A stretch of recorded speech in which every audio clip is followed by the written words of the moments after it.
Welcome sa Dries TV. Kung interesado ka sa ganitong news, huwag kalimutang isubscribe ang ating YouTube channel. Maraming salamat! Welcome back again sa ating YouTube channel mga kakimpaw, and sa update natin ito, ang pag-uusapan natin ay tungkol sa mga importanteng kaganapan kina Kim and syempre kay Paula Avellino.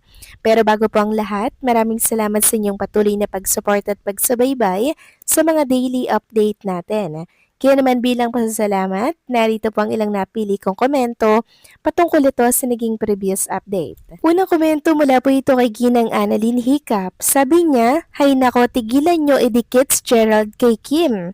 Malapit na rin kasing ipala ang kanyang teleserye. Ano, paingayen din, tigil-tigilan nyo nga ang Kimpaw namin. Minsan talaga nakakaumay na rin at nakakagigil na eh. Yung kabaitan mo masasagot. Pero nga, dahil nagsabi si Kim, piliin mong maging mabuti, kaya God bless sa inyong mga bashers. God bless sa kasunod sa Kim Pao spell. Sigurado naman kinilig din kayo. Kim Pao forever." Maraming salamat sa komento, Ginang Annalyn Hiccup. Yes, tama po kayo dyan. So, gamitan lang pala yung peg, no? Pag gusto nilang pag-usapan yung kanilang idol, ididikit lang kay Chinita Princess. Basic, no? Para mapag-usapan. Yun pala yung mga agenda ng mga nag-idolize dito kay Gerald Anderson, 'di ba? So meron na pong kanya-kanyang buhay si Kim and Gerald, kaya sana lang tigilan na po ang pag-uugnay sa kanila. Dahil kahit nagkita at nagkasama sila sa isang flight, wala pong ibig sabihin 'yun eh. Kasi para kay Chinita Princess, matagal na silang tapos ni Gerald Anderson. And also mga kakimpaw, sobrang awkward ng moment na magkakasalubong sila. 'Di ba? Doon pa nga lang po mga kakimpaw sa naganap noon, 'di ba? Sobrang awkward talaga ng moment na 'yon. Pero iwas-iwas talaga si Chinita Princess, pero si Gerald po ang talagang lumalapit. But anyway, pause is pause, wag na natin yang discuss. So maraming salamat sa komento, Ginang Annalyn Hiccup. God bless and mabuhay kayo. At ang next comment sa kanya pa rin, sabi niya, "Good afternoon, Ders. Alam mo, Ders, parang palala ng palala ang mga fans. Si Carmel po ay galing sa Showtime, tawag ng tanghalan. Wala naman po sigurong masama kung isama siya. Magaling din naman po siya kumanta, at sa nagsasabing nakasabay ni Kim sa plane si Gerald, ngayon naman si Gerald, kahapon may babae si Paulo. Anong akala niyo naman kay Kim? Wala siyang pake kahit nandoon pa sa plane si Gerald. Gawa talaga kayo ng issue, no? Kahit hindi totoo, basta maisip lang, Kim Pao." So yes, tama po kayo dyan, Ginang Annalyn Hiccup. Wala naman pong masama kay Carmel, di ba? And magsisimula pa lang siya dito ng career sa showbiz industry. Kaya nga sabi ko, wag mo nang i-bash, no? Wag i-bash si Carmel kasi sobrang bait po na bata niyan. And also, close na close din sila ni Chinita Princess, 'di ba? Doon lang talaga nagkamali po sa billing, kaya po nagrereklamo yung ibang fans ng Kim Pao. So yun po yun, pero wala namang problema kay Carmel, mga kakimpaw. In fact, makakatulong po siya sa Kim Pao World Tour. Kaya sana suportahan na lang din natin si Carmel. Samantalang sa mga nag-i-issue naman po kay Paula Avellino na merong non-showbiz girlfriend, wag na lang natin yang paniwalaan mga kakimpaw. O ipakita nila yung mga picture, yung mga pruweba nila bago tayo maniwala, hindi po ba?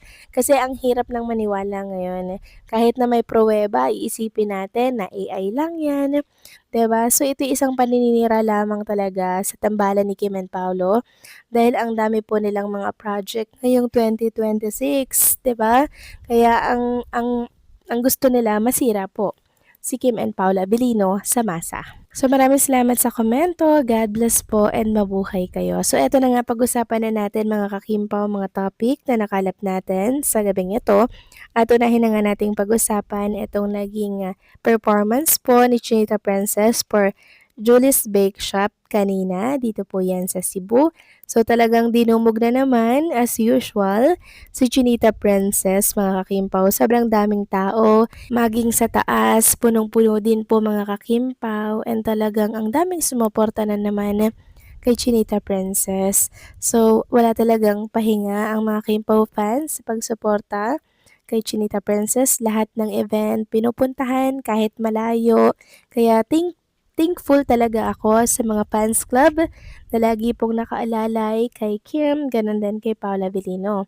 At ang Julie's Bake Shop, syempre, meron pong pabouquet of flowers for Chinita Princess. Samantalang next topic naman tayo, pag-usapan naman natin ang tungkol dito kay Kim and Paula Avellino, write-ups po ng Abante.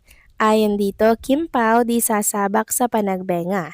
Disappointed ang mga fanay ni na Kim Chu at Paula Avellino na excited na sanang magpunta sa panagbenga. Well, hindi kasi kasamang dalawa sa paparada dadalo sa event na yon. Sina Samuel V, Sofia Andres kasi ang dadalo na representatives ng Di Alibay. Maituturing na star-studded nga ang selebrasyon ng Panagbenga Kapamilya Caravan dahil maghahatid ng good vibes ang mga bida ng Roja na sina Donnie Pangilinan, Kyle Echari, Maymay Entrata, Yasi Pressman, Kay Montenola, AC Bonifacio, Harvey Bautista, Lou Yanong at Jello Marquez, Inigo, Jose para makasama ang mga fanay sa Baguio. Makikijoin din sa kasiyahan ang What Lies Beneath Cast na sina Janela Salvador, Jake Cuenca, JM De Guzman, Colette, Madelo, syempre haranahin din ni Maki ang mga manonood kasama sina Brian Chong at Anrain. Siya nga pala, malapit na ring magwakas sa ere ang seryeng Roja at What Lies Beneath habang nagsisimula naman sa March 16 ang Di Alibay.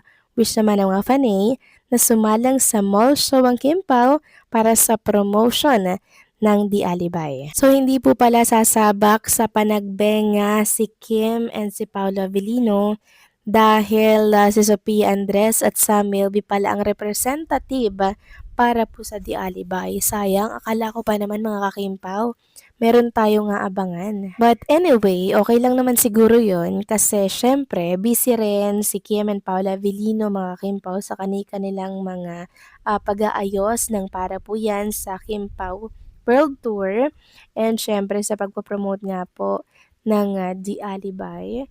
So okay na yon na si Sophia Andres at si Samuel V na lang ang representative doon mga kakimpaw. At least merong representative. Maipopromote pa rin ang Di Alibay sa Free TV, mga kakimpaw, 'di ba?